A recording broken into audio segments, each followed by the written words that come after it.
everyone, thanks so much for tuning in. This is going to be an update video. I'm going to talk about some happenings in the social media world as far as knives and everyday carry content goes. And then, I don't know, giving you guys a little bit of a life update, I suppose. First things first, I will be doing a knife sale coming up, hopefully this next week. I'm putting up probably about 25 knives, which is a significant number, but since I have over 130 currently, it's really not that significant, so I'm not doing a collection sell-off. It's not a fire sale, so people who want to lowball me by hundreds of dollars, let's save everyone's time. But anyway, so that's coming up, and you know, I've been going on and on about reduce and refine, and I've done plenty of refining and getting things that I was after for a year or more, but I've done basically no reducing thus far. So that's why that's coming up. Just be on the lookout for that. I will post a video here for high def video, and then I'll cross post over on Instagram with just the pictures and so forth. So that's coming up. Next thing. This is a prototype in front of us. This is the Apurvis or Apurvis Blades Xerx, I think is how it's pronounced. But this is either a first production run or a prototype. This one is coming out soon. And I think the first interaction I had with Adam was a collector had lent me a custom version of this knife. Now, Adam doesn't make custom knives anymore.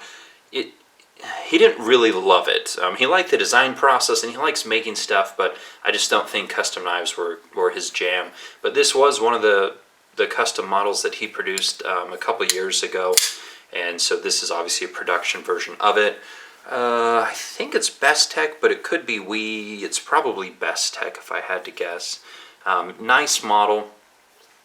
Adam, you know, again, he does the production stuff, and then he still makes a lot of these custom clips, such as this Damascus one, as seen on my Benchmade Anthem. So, yeah, pretty cool. All right, now, aside from showing you guys kind of this upcoming production model from him, I also kind of want to talk about something that's been happening in the realm of social media, and that has been the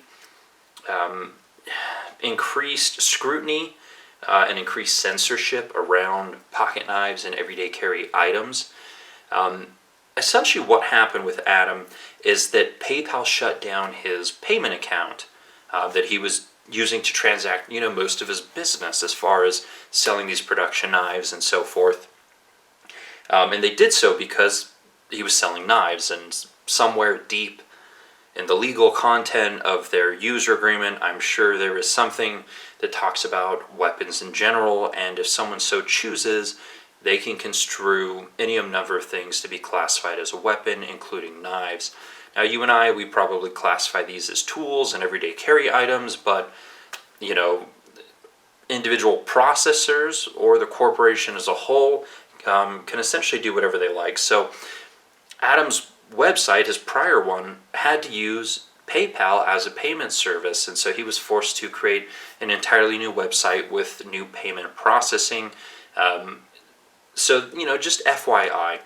That's also happened to at least one other collector that I know of as of late, but that could be foreshadowing things to come.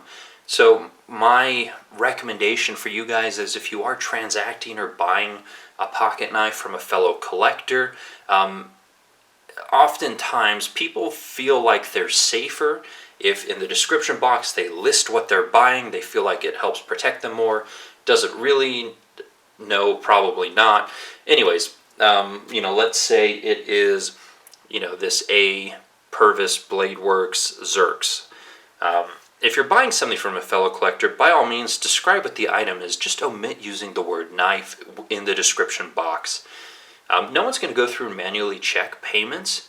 There are far too many, but they can create an algorithm that looks for words like knives and guns without a problem. So just keep your fellow collector safe, keep yourself safe. Don't put the word knife in the description box when you're buying something on any payment service. Again, put Benchmade Anthem. Don't put Benchmade Anthem knives. So again, hopefully that is common sense to most of you. If you guys weren't aware, just be mindful of that. So if they do continue to come down on us. You know, your accounts aren't getting shut down. They're not tying up your money in the midst of a transaction or multiple transactions. So, FYI. Same thing is happening on Instagram. They are blocking certain tags like knife and knives and knife community and knife sales, things like that. So, you know, is it time to move to new platforms? No, it's time to be creative and adapt. Instead of typing knife K-N-I-F-E, you know, you can spell knife K-N-A-F and then sale. So there's always a way to work around it. Just be smart.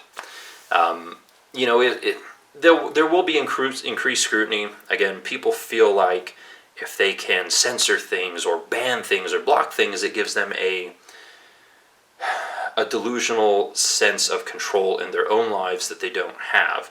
At least that's my viewpoint. So, you know, again, it's kind of the nanny state of things. People feel like they're safer if they don't see things, and I don't know. Take care of yourself, take care of your loved ones. Don't be dumb. So anyways, I don't want to get on a soapbox or a tangent with that. Just be mindful when you're taking payments or sending payments or doing those things, or you're posting on social media.